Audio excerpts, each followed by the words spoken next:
மீண்டும் வணக்கம். இது பகுதி 3.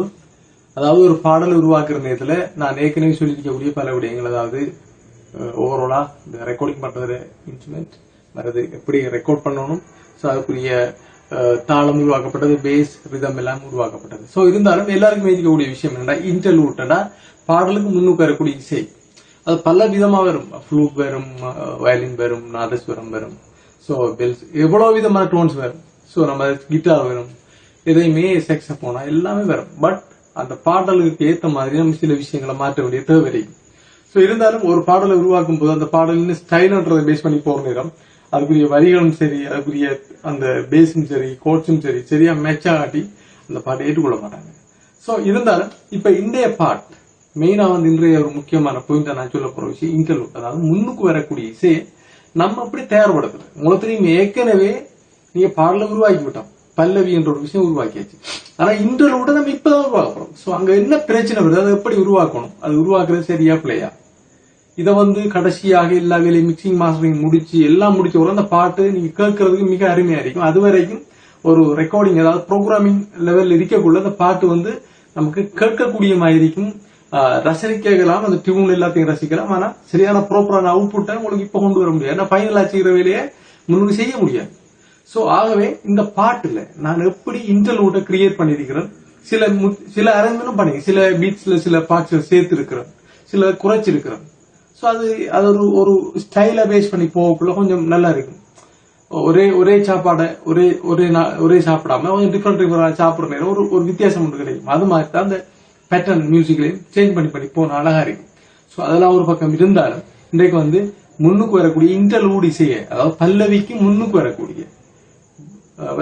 வரக்கூடிய அந்த இசையை நான் உருவாக்கி இருக்கிறேன். அது எப்படி உருவாக்கப்பட்டது, உருவாக்குள்ள எப்படி கனெக்ட் ஆகுதுன்ற விஷயத்தை நீங்க பார்க்கணும். அதுக்குதான் நான் சொல்றேன் ஸ்கேல்ன்றது. நீங்க சில பேர் கேட்பீங்க, ராகத்தை பத்தி எனக்கு கவலை, அது என்னதுக்கு படிக்கணும், அது போல கோட்ஸை பத்தி கவலை, அதுக்கு என்னதுக்கு படிக்கணும், ஹியரிங் பவர் தேவை, என்னதுக்கு படிக்கணும். சோ இதெல்லாம் தெரியாம அதை கனெக்ட் பண்றது கஷ்டம். இன்டர்லூட கனெக்ட் பண்றது அது தெரியாததால இப்ப பல பேர் ரேப் என்று சொல்ற ஒரு சொல்லோசை கலைஞர்களா இப்ப வலம் கொண்டிருக்கிறதான ஒரு காரணமாக நான் இதை அடையாளம் காண்றேன். அதுவும் ஒரு வகையான சிறப்பு வாய்ந்த பாடல்களை நம்ம எடுத்துக்கொண்டாலும், ஆனா அதுல இந்த இன்டர்லூட், ப்ரீலூட், பேக்ரவுண்ட் மியூசிக் அந்தந்த விஷயங்கள் எல்லாம் சரியா பண்ணி ஒரு ஃபுல் அரேஞ்ச்மெண்ட் பண்றதை நம்மள ஒரு ஒழுங்கான இசையமைப்பாளர் ஏற்றுக்கொள்வாங்க. அப்படி இல்லைன்னா நம்ம தூக்கி எறியப்படுவோம். கொஞ்ச நாளைக்கு நம்மளோட முகம் தெரியும், பிரபலியம் ஆகும் வரைக்கும் கவிதைகளை சொல்ல தொடுக்கிற நேரம், அது உச்சரிக்கிற நேரம் ஒரு மதிப்பு, ஒரு பெருமதி வருது, ஒரு உற்சாகம், ஒரு உத்வேகம், ஒரு ஃபாஸ்ட், ஒரு எனர்ஜி வருது. அதனால அந்த ரேப் பாடல்கள் கொஞ்சம் டக்குன்னு டாப் லெவலுக்கு போறாங்க. அதுல ஒரு பீட்டை போடுவாங்க, அதுல வெஸ்டர்ன் மியூசிக்க போடுவாங்க, ஒரு பீட் தாளத்தை போடுவாங்க. அது நேரம் கிளாசிக்கலை தூக்கி கொண்டு போடுற நேரம் சில இடங்கள்ல அது மெச்சாக போய் பிள்ளையா போயிடும். சோ இதாக போய் சோ ஆகவே நீங்க இதெல்லாம் தாண்டி பயணிக்கணும்னு சொன்னா இந்த இன்டர்லூட கிரியேட் பண்ணணும். இப்ப இன்டர்லூட்ல நான் பாவிச்சிருக்க இன்ஸ்ட்ருமெண்ட் இது ஒரு விர்ச்சுவல் இன்ஸ்ட்ருமெண்ட். சோ என்னோட கீபோர்ட்ல இருக்க இன்ஸ்ட்ருமெண்ட் மட்டுமே பயன்படுத்திடும். இதே நேரம் ஒரு இந்தியன்ஸ் இல்ல நான் அங்கே திரைப்படத்துறையில் இருந்தா ஃப்ளூட், வயலின், நாதஸ்வரம், எந்த இன்ஸ்ட்ருமெண்ட் இருந்தாலும் நம்ம லைவா வாசிக்கிற நேரம் அதுல வெரைட்டியான குவாலிட்டி வேற லெவல் இருக்கு. இப்ப நான் ப்ரோக்ராம் பண்ண பாட்டை கொண்டு இந்தியாவில் ஒரு ஆட்டம் வாசித்தாங்க, இத லைவா செய்கிற நேரம் அது இன்னும் குவாலிட்டியா இருக்கு. சோ அதுக்கப்புறம் மிக்சிங் மாஸ்டர் பண்ணோடனே அதுக்குரிய அரேஞ்ச்மெண்ட் எல்லாம் பண்றோம், பாட்டு வேற லெவல் இருக்கு. இதாங்க நடக்கிற விஷயம். ஆக இப்ப வார புது இசையமைப்பாளர் ஜங்ஸ்டார் பெருந்து உருவாகி வராக்கிட்ட இந்த திறனை யோசிக்கணும்.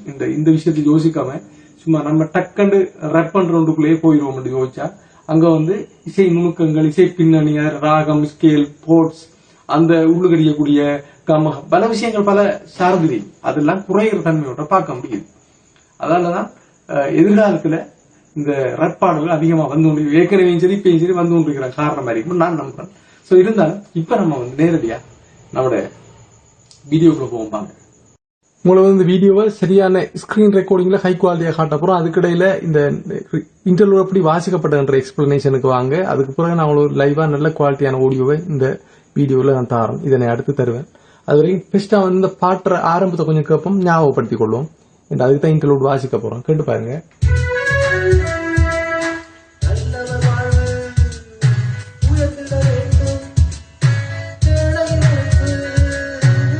நல்லவர் வாழ்வு நலம் பெற வேண்டும், வேளையின் உழைப்பு சிறந்துவிட வேண்டும். அப்ப இப்படிதான் பாட்டு வருது. சோ இது ஆரம்பிக்கிறது இதுக்கு முன்னுக்கு ஒரு இன்டர்லூட கொண்டு கனெக்ட் பண்ணணும். சோ அது எங்க இருந்து ஆரம்பிக்கிறத பார்க்கணும். சோ இந்த கோட்ஸ்ல இருந்து ஆரம்பிக்குது. சோ இது ஆரம்பிக்கிற நேரம் இதோட தொடர்பு படுத்தக்கூடிய ஒரு இசையை நம்ம கண்டுபிடிக்கணும். சோ அதுக்காக நான் சில இசைகளை பிளே பண்ணி பார்த்தேன்.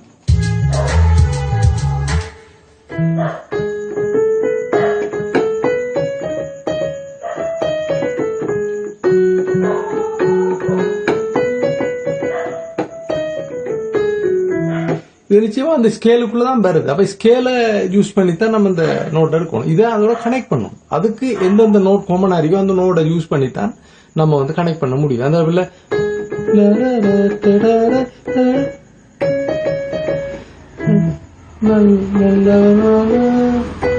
இங்க இருந்து ஆரம்பி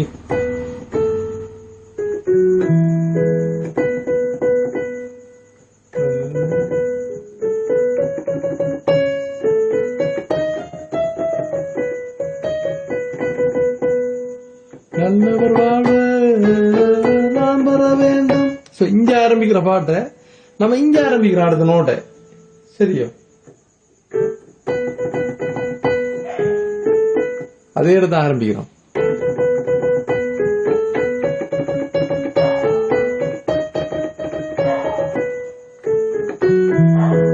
இப்ப இது நோட்டை செக் பண்ணிக்கொள்வோம். திரும்ப பாட்டு இங்க ஆரம்பிக்குது இந்த கோட்ஸ்ல. ஆனா அதே கோட்ஸ்ல இந்த நோட்ல பாட்டு ஆரம்பிக்குது. நம்ம இந்த நோட்ல ஆரம்பிக்கிறோம். சோ இது கனெக்ட் ஆகுதுன்னு நினைக்கிறோம். ஒரே கோட்ஸுக்குள்ள இருக்க ஒரே 2 நோட்ஸ் யூஸ் பண்றேன் அது கனெக்ட் ஆகுது. இதான் இப்ப இதுல பாவிக்கக்கூடிய ஒரு டெக்னாலஜியா நான் ஃபீல் பண்றேன். சோ ஹியரிங் பவர் இருக்கிறது எனக்கு நான் இதை பத்தி கவலைப்படுறது இல்ல. இப்ப பிளே பண்றோம் பாருங்க.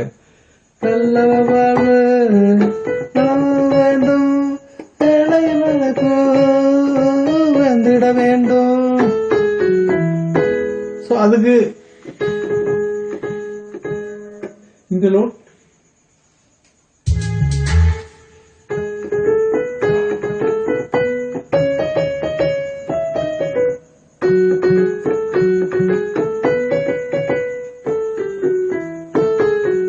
இது ஒரு இன்டர்லூட். அடுத்தது இன்னொன்னு போட்டிருக்கிறேன் கேட்டு பாருங்க.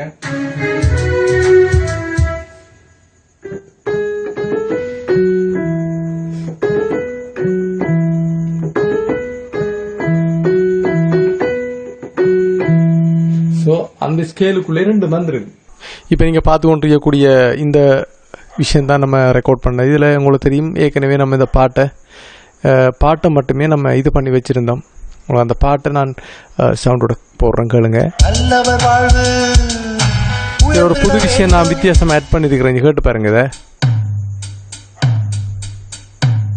அதாவது நான் ரெக்கார்ட் பண்ணக்குள்ள எனக்கு என்ன சொன்ன அந்த வோக்கல் வாடுறத ஒரு புது ஸ்டைல் ஒன்று கிரியேட் ஆகணும்ன்றதுக்காக நான் இந்த டோனை ஸோ இதை பொலிமை பேலன்ஸ் பண்ணி வச்சிருக்கிறேன். அதால எல்லாம் சேர்ந்து கேட்குறேன்னு என்ன அழகா இருக்கும். இப்போ அந்த பாட்டை ஒரு தரம் கேட்போம். நல்லவர் வாழ்வு உயர்ந்திட வேண்டும். இல்லை பின்னால் பார்த்தீங்கன்னா கிட்டார் வந்து போகுது. பட் அது அழகா போகுது.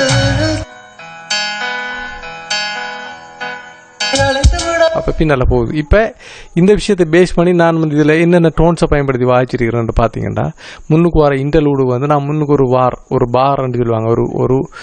ஒரு 8 பார் 4 பார் ஒன்றை விட்டு தான் நான் இந்த இன்டர்லூட்டை தொடங்கியிருக்கிறேன். கேட்டு பாருங்க. இதை தொடர்ந்து வரும்.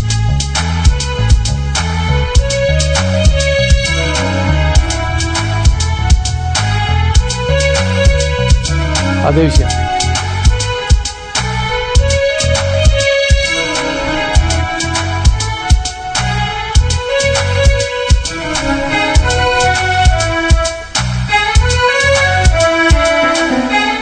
இப்போ நீங்க இங்க பார்த்தா நான் இப்போ இங்க பாருங்க.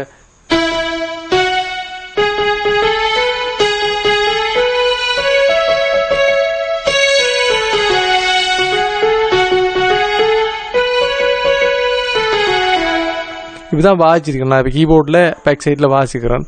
ஸோ அது மாதிரி அடுத்த இன்டர்லூட்டை பாருங்க.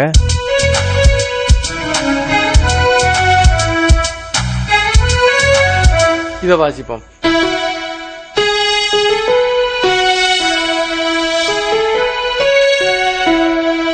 கீபோர்ட் வியூவில் நான் அவ்வளோ வாய்ச்சி காட்டினேன். ஸோ அட் த சேம் டைமில் 2 இன்டர்லூட் முன்னுக்கு வரக்கூடிய இசை 2 இன்டர்லூட் அதில் ஒரு தடவை வர்றது. நீங்கள் முதல் தரம் பெறக்குள்ள பார்த்தா இந்த பேஸ் கிட்டார் லூப்பிங்காக போகும். கேளுங்க. அடுத்த தரம் ஸ்டைலை மாற்றிருக்கிறேன். ஸோ இதை கேட்டு பாருங்கள். இப்போ இன்டர்லூடோட கேட்கக்குள்ள அடுத்த ஒரே டைப்பான இன்டர்லூட் திரும்ப வாரணம். இது முடிஞ்சு இது வார நேரம் உங்களுக்கு நான் கலர் பண்ணி காட்டுறேன் இதை. ஸோ இது ஒரு கலரில் இருக்குதானே. ஸோ இது முடிஞ்சு இது அடுத்த லூப் வார நேரம் ஸ்டைல் வித்தியாசப்படும். பேச கொஞ்சம் கேளுங்க. ஸ்டைல் மாறுது. பேசிக்கிட்டா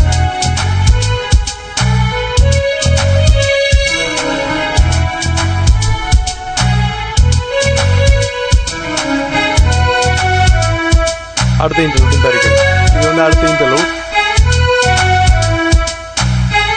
இந்த பதிவார இன்டர்லூட் பாட்டு தொடங்குது. நல்லவர் வாழ்வு உயர்ந்திட வேண்டும், ஏழையின் உழைப்பு சிறந்திட வேண்டும், நாட்டின் வறுமை அழிந்துவிட கல்வியின் பெருமை ஓங்கிவிட, நாட்டின் வறுமை அழிந்துவிட கல்வியின் பெருமை ஓங்கிவிட முயற்சி வேண்டும் ஐயா, முயற்சி வேண்டும் ஐயா, முயற்சி வேண்டும் ஐயா, முயற்சி வேண்டும் ஐயா.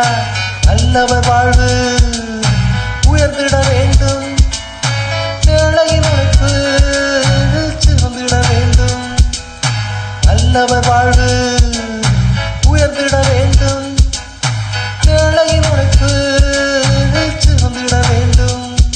சரி, இதில் பார்த்தா இன்னும் ஒரு டோன் இதில் பேக் சைடில், அதாவது ஹார்மோனி மாதிரி ஹார்மோனியாக எனக்கு தெரியல, அதாவது பேக்ரவுண்டில் வேறொரு ஒரு டோன்ஸ் வந்து பின்னால் ஃபில் பண்ணுது பேக்ரவுண்டில். ஸோ அது இது கேட்டு பாருங்க.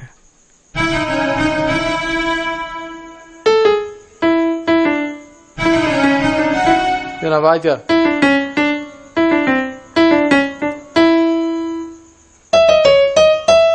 இதுதான் இதில் வாய்ச்சிருக்கிறேன் பாருங்க.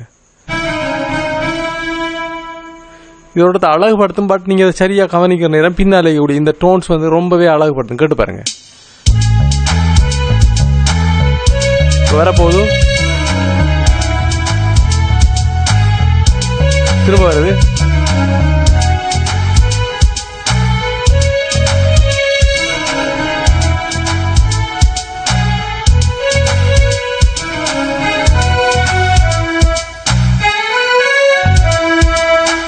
ஸோ இதில் வந்து இருக்கக்கூடிய முக்கியமான விஷயம் டோன் செலெக்ஷன்ஸ். டோனை வந்து நம்ம சரியான டோன்ஸை செலக்ட் பண்ணோம். இன்னும் வந்து ஒரு ஒரு ஒரு அரேஞ்ச்மெண்ட்டுக்காகத்தான் நான் இந்த விஷயத்தை வச்சிருக்கிறேனே தவிர இது உண்மையான டோன் செலெக்ஷன்.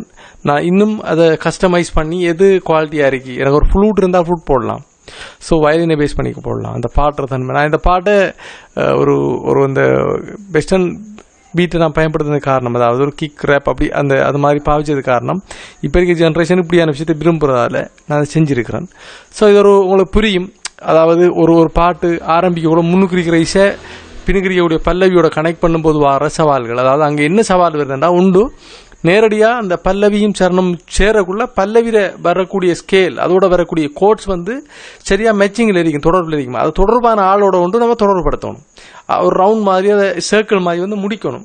அப்போ ஆரம்பிக்கிறதும் முடிக்கிறதும் ரெண்டும் ஜாயின் பண்ணால் தான் சரியா. அப்போ ஜாயின் உதாரணத்துக்கு நீங்கள் ஒரு விஷயத்தை ஜாயின் பண்ணுறீங்கன்னா ஒரு ஒரு ஒரு சரியாக பொருந்தக்கூடிய அமைப்பில் கொடுத்தா மட்டும்தான் அது ஜாயிண்ட் ஆகும், இல்லாட்டி வேறையா தெரியும். ஸோ இதில் நீங்கள் பார்க்க வேண்டியது இப்போ நான் இந்த இடத்துக்கு ப்ளே பண்ணி காட்டுறேன். சரியா பாயிண்ட் ஆகும் பாருங்க. 3 4 இப்ப இந்த மியூசிக்கோட அடுத்து இதோட வர இந்த மியூசிக்கோட பொருந்த போகுது பாருங்க. அடுத்தது இது பொருந்த போகுது, அதுவும் பொருந்துச்சு. அடுத்தது பாருங்க 2 3 4